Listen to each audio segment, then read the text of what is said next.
Después volamos a San Salvador, donde los periodistas, entre muchas cosas, me preguntan qué es el amor. Y que hoy nos convoca, les digo, mi ahijado y yo corriendo para abrazarnos. Antes la Madre Teresa mirando a cualquiera, los conejos negros sobre la nieve blanca, todo lo que cante Marco Antonio Muñiz, Borges recordando a Macedonio Fernández, y Goyeneche cantando a Pichuco, Erika caminando a Cartagena y Rocío a Guadalajara. El amor es el sándalo en los anaranjados ocasos de la India, la liviana lluvia sobre los trigales, el polvo transformando a Sotalco en una tela impresionista, los canarios de Lancira en Monterrey de Roberta, el vapor del baño cayendo al espejo, el otoño de Roma, la primavera de París, el vino y los amigos chilenos, el rumor del mar, el misterioso murmullo de las abejas, los jazmines de Silvia y el breve espacio de Milanés. Todo esto es parte del amor al que solo Dios puede definir. Cada vez más salvadoreños tienen hambre de mi testimonio, necesidad del agua que traigo y sin saberlo, me empujan amorosamente a la última etapa, donde la luz será la meta, solo la luz porque no se puede poner nada al lado de ella. Ya una vez, hace 12 años, cuando estaba preparado para alcanzar la cima, Él me bajó al fondo de los abismos encadenado a mi cuerpo enfermo, pero después, a través de los médicos, me dio una nueva vida, porque en realidad soy un niño que acaba de nacer. Los salvadoreños tal vez inconscientemente me están ayudando con su necesidad de mí a abrir la gran puerta y miles de ellos entrarán conmigo a la otra dimensión. Todos los libros que me regalan van en esa dirección, todas sus flores que me traen las mujeres más ricas y los bomberos más pobres, los campesinos a los que el match les quitó todo y los jóvenes que despertaron con mis canciones, hasta la quena que me hizo el padre con su hijo de 4 años, me indica el camino a la gran puerta.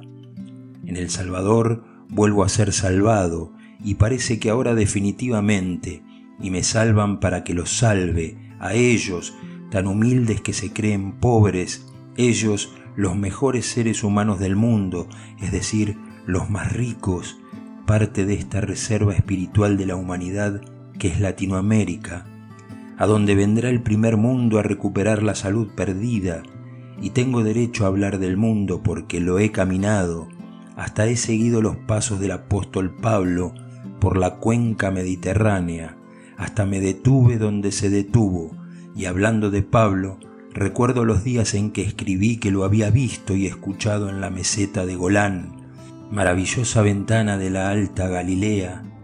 donde unos años antes se habían abierto trincheras pobladas de ametralladoras que disparaban contra los sirios,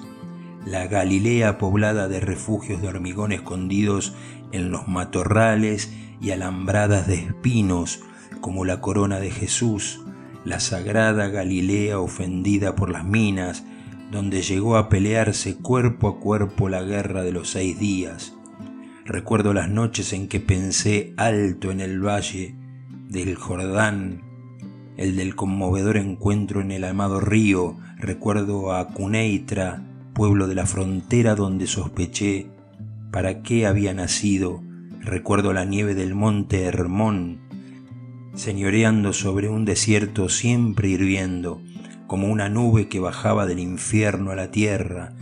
y después de él la nada, la densa nada de la que surgió todo. Recuerdo al ex soldado israelita enojado con los hombres de las Naciones Unidas porque no les dejaron avanzar hasta Damasco, por donde anduvo Jesús. He caminado y buscado siempre como Pablo, atento a todo, porque lo que buscaba era la verdad primera y última, búsqueda que comenzó con Jesús, con el que me voy a encontrar en cualquier camino del mundo. Por eso estoy muy atento y no tengo nada para que nada me distraiga de este vivir despierto. Hace 25 o 26 años al final de un concierto en Berlleva, se me acercó una muchacha que reconocí de inmediato. Era la hija del mueblero de un pueblo bonaerense, el que cada vez que yo le llevaba un telegrama a mis 12 o 13 años me decía que fuera con tiempo porque me quería leer un libro, cosa que nunca sucedió porque en esa época yo no escuchaba a nadie, y ese libro, me dijo la hija de Berlleva, era la Biblia, a la que sospecho trajinaste mucho, me dijo muy emocionada, por lo que escuché tu concierto. Anduve las ondulaciones del Delfinado con un viejo escandinavo que no dejaba de contarme la hazaña vikinga, haber llegado en sus pequeñas embarcaciones a Norteamérica, donde descubrieron a las uvas hace 1000 años, es decir, 500 años antes de Colón. Compartí el fuego de Juan Bautista y la paz de Gandhi con las monjas de una abadía cercana a Saboya. Trajiné muchos pueblos de Chipre, Turquía y Grecia. Canté y escuché en Malta y en Sicilia,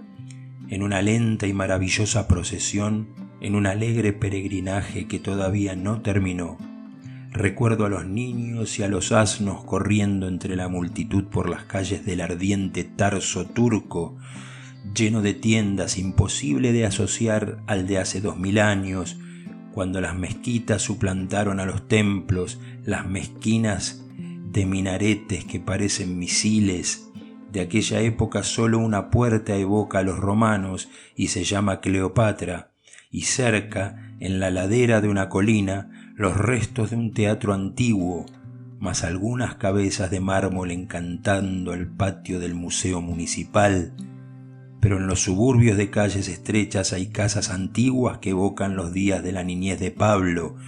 gruesas puertas de madera maciza en los gruesos muros y terrazas, donde tomar el fresco y estudiar a las estrellas, y en los jardines cerrados maduran los limoneros, los higos y las granadas. Antes dieron sus frutos los manzanos y los ciruelos, y dentro de poco en la primavera los almendros. En el mercado todo sigue igual como hace 2000 años, los vendedores siguen hablando maravillas de su centeno, su cebada y el trigo que sacan a manos llenas de los sacos de yuste, y al lado los hortelanos ofrecen los pepinos y los repollos, las cebollas y los garbanzos, las lechugas y las lentejas. Después el tejedor, el alfarero, el sastre, el zapatero, el tejedor de alfombras y las orillas de Sidnos, donde quedaron las ruinas de un templo romano. Al viejo puente se lo ve quieto como un barco muerto sobre las aguas verdes. Las cañas tapizan las orillas del Sidnos, donde hace muchos siglos casi detuvieron a Alejandro Magno, que venía de Macedonia, y esto fue por una congestión que lo desdobló con la fiebre tanto que casi se muere. En el recuerdo vuelvo a caminar entre los olivos de Cilicia, antes de la rosada cadena de Taurus, antes de la nieve que llega en el otoño. Del recuerdo saco para los salvadoreños a Tarso, corazón de una cultura superior, una brillante encrucijada del Asia Menor, fundada por los hititas, antiguos pobladores de Anatolia, 1400 años antes de Jesús, y después de los hititas llegaron los asirios, los macedonios, los seleucidas, los armenios, que arrasan la ciudad, y los romanos, que la llenan de monumentos y le devuelven la paz. Por Tarso pasó Ciro, rey de los persas, y Sennacherib, rey de Asiria, Alejandro Magno, Cicerón, Pompeyo, César y Marco Antonio, que en Tarso conoció a Cleopatra, la hermosura egipcia que lo enloqueció de amor. En esos días el nivel cultural de Tarso eclipsó a Alejandría y a la mismísima Atenas. Era tanto el nivel que los profesores controlaban y administraban a la ciudad, que descansaba en la llanura costera de Cilicia, cruce de las más importantes rutas de Europa y Oriente. Por el mar llegaban la razón y el derecho romanos, la cultura y el arte de Grecia, y por tierra las especies las sedas, los magos, los astrólogos y los misteriosos cultos asiáticos. Allí nació Pablo en el seno de una familia judía, bajo el dominio del emperador Augusto, y cuando se cerraba el templo de Jano,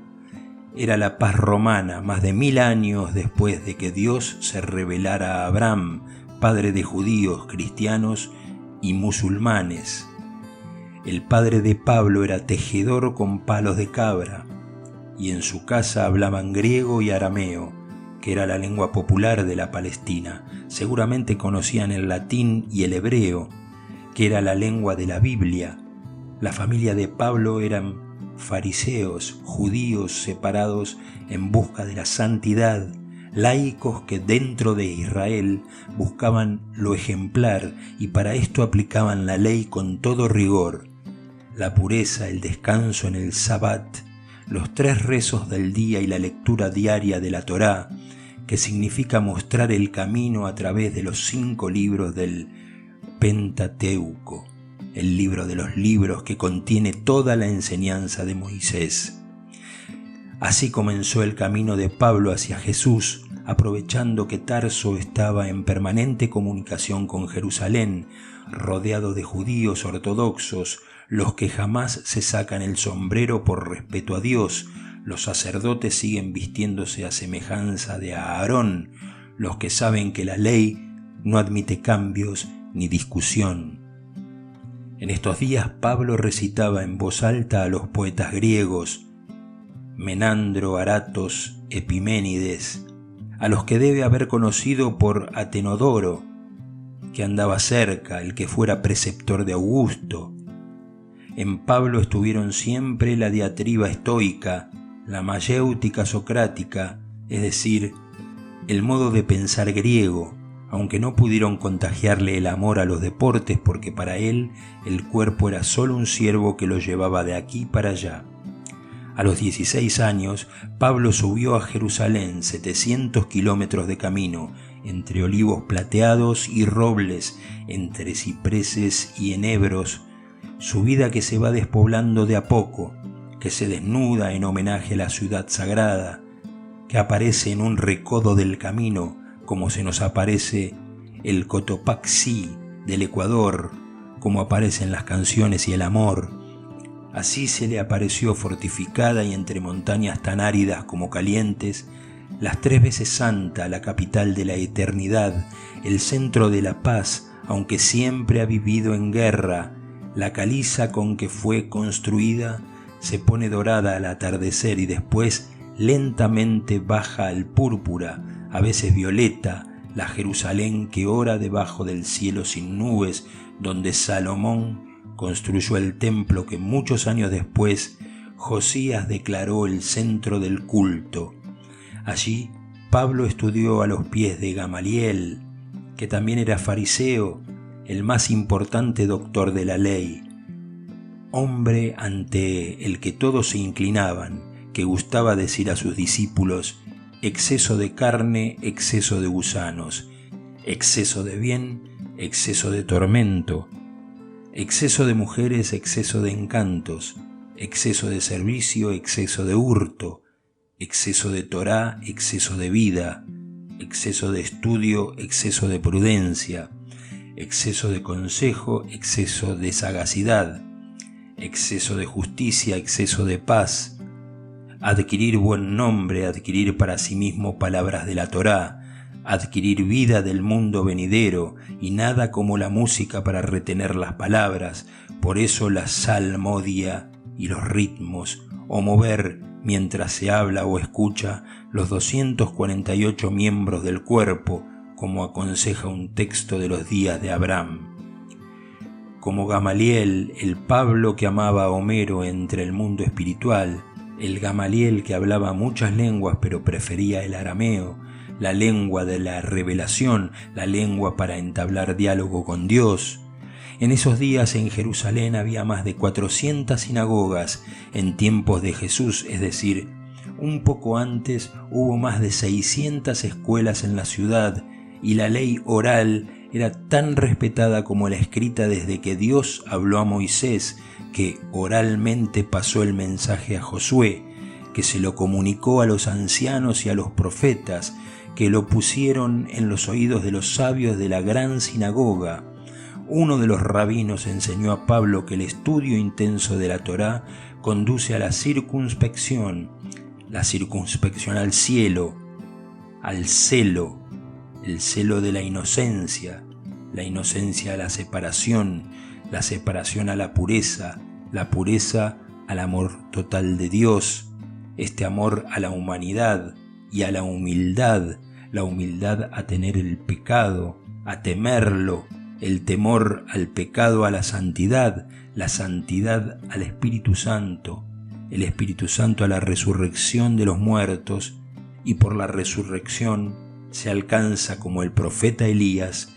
el estado de bienaventurada memoria. Cuando Pablo andaba por Jerusalén, Jesús, 12 años mayor que él, todavía no había iniciado su vida pública. Pablo, abstracto, Jesús concreto, uno criado en la holgura, el otro en la pobreza, uno con gente brillante, el otro con campesinos silvestres, uno entre los rollos sagrados, el otro entre palomas y peces, uno entre maestros, el otro entre gente sencilla. Al poco tiempo Pablo regresó a Tarso, donde trabajó el pelo de cabra, como su padre, en tanto enseñaba la Torá, como un rabino de medio pelo. Allí, al poco tiempo, se enteró de la epopeya de Jesús, que duró menos de 4 años. Pronto la historia y el mensaje corrieron por toda Palestina, por la costa y en las caravanas de camellos que iban a Damasco y Alejandría, entrando en los corazones de los pobres y los oprimidos, que abrieron los ojos frente a las bienaventuranzas. Entonces Pablo volvió a Jerusalén para seguir ascendiendo en la vida religiosa, cuando todavía Poncio Pilatos seguía siendo procurador de Judea, y allí, al pie de las murallas de Jerusalén, vio cómo mataban a pedradas al claro Esteban, el primer mártir del cristianismo, al que continuaron muchos, principalmente helenistas. Los apóstoles, es decir, los hebreos, no fueron molestados. Entonces comenzó la dispersión hacia todas partes. Pedro, por ejemplo, llegó a Cesarea, donde canté hace 25 años, es decir, a la costa, y Mateo, autor del primer evangelio, fue atravesado por una espada en Etiopía. Pablo, por esos caprichos del destino, se transformó en un perseguidor de los adeptos al camino y un inquisidor antes de la Inquisición, hasta que una tarde cayó fulminado al costado del camino de Damasco, después de oír la voz de Jesús que le preguntó: ¿por qué me persigues? Los compañeros de Pablo vieron la luz, pero no escucharon la voz. Sorprendido, Pablo preguntó: ¿qué debo hacer, Señor? Y Jesús le dijo que fuera a la ciudad, donde le diría qué tenía que hacer. Unos años después, Pablo contará este encuentro ante la multitud reunida entre los escalones de la fortaleza Antonia, ante el pueblo de Jerusalén y ante el rey Herodes Agripa II en Cesarea, encuentro que contó Lucas. Vengo a ti para hacerte mi siervo y mi testigo, porque contarás esto a los paganos, de los que te protegeré, los paganos que pasarán de las tinieblas a la luz con tu testimonio. Entonces Pablo es un hombre nuevo frente a los muros de Damasco, un oasis después de la desierta meseta siria, una fiesta de palmeras y naranjos, jardines donde susurra el agua fresca, con jazmines en primavera y rosas de verano, un hombre nuevo pero ciego por el impacto del encuentro, un ciego que toca las murallas romanas hasta la puerta de Oriente, la que da a la calle recta, siempre poblada y bulliciosa como todas las calles del Islam, un ciego deslumbrado a los 30 años, un ciego que ya no quiere volver a las sinagogas, que no desea encontrarse con la comunidad judía de Damasco, que es grande, un ciego en la ciudad donde alguna vez se detuvo Abraham, donde se le acerca a Ananías, avisado por Dios, que le impone las manos para devolverle la vista. Recuerdo a Isaías, Sobre los que habitaban el país de las sombras resplandeció una luz, y tal vez en ese momento Pablo comprendió que un judío que sigue a Jesús no es un traidor, un desertor, sino alguien el que confirma la promesa que se realiza a sí mismo, es decir, alguien fiel a la Escritura. Por eso es inexplicable la eterna disputa entre judíos y cristianos. Desde ese momento, para el judío Pablo, la cruz deja de ser un instrumento de tortura para transformarse en un instrumento de salvación, un escalón hacia la gloria, un árbol de vida. Desde ese momento sus manos quedan limpias de sangre, entonces se arrodilla ante Ananías, que lo bautiza. Después, ante el asombro de todos, el verdugo de cristianos va a las sinagogas a proclamar que Jesús es el Hijo de Dios, y después busca el desierto jordano, como todos los que desean vivenciar lo absoluto, el desierto que buscó Buda, el Bautista y Jesús, el desierto que mata o despierta. Cuando regresa a Damasco se encuentra con muchos más cristianos bautizados en Jerusalén después del discurso de Pedro. La primera comunidad en Jerusalén nace del Pentecostés. Allí crece el nombre de Pedro porque cura a un enfermo. Después predica en el patio del templo y anuncia la resurrección de los muertos, lo que hace que los sacerdotes hagan detener a Pedro y a Juan, pero como los jueces no tienen cargos que hacerles, los liberan.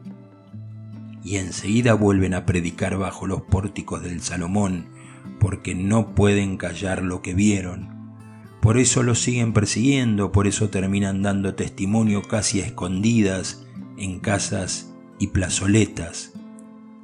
Ansioso de saber más del Jesús que debe anunciar a los paganos, a los reyes y los israelitas, Pablo busca a Pedro en Jerusalén para conocer las palabras del Maestro, cimientos de la iglesia, es decir, que Pablo, el rabino de Tarso, se junta con Pedro, el pescador del lago del Tiberíades, Pablo, el que prefiere el griego, Pedro, el que como Jesús habla arameo, ambos llamados por el Maestro de diferentes maneras. Después Pablo camina a Jerusalén con Santiago y sus discípulos, antes del silencio de años, de los años que lo devuelven a Tarso, a trabajar el pelo de las cabras. Si el estudio de la ley no está unida a un trabajo manual, es vano, nos llevará al pecado, diría su maestro Gamaliel. Pero en Sabbat habla en la sinagoga, habla humildemente, sin olvidar que nadie es profeta en su tierra. Reza y medita, medita y reza, parte el pan y lo reparte en memoria de Jesús, y como él se prepara en silencio, y la meditación, es decir, crece en esa vida absoluta que Bernabé lo llama Antioquía, ciudad abierta a todas las religiones, aunque es parte del Imperio Romano. Son los días del emperador Claudio, que sucedió al asesinado Calígula, donde se lee a los griegos, comenzando por Aristóteles, donde se interpretan las tragedias de Eurípides y las comedias de Aristófanes, donde se recita Píndaro, donde hay juegos deportivos permanentemente, donde son muchas las escuelas y las bibliotecas, donde los templos son bellos. La Antioquia, no menos brillante que Roma, enlosada con placas calcáreas, talladas y pulidas como el mármol, con más de 3000 columnas de granito,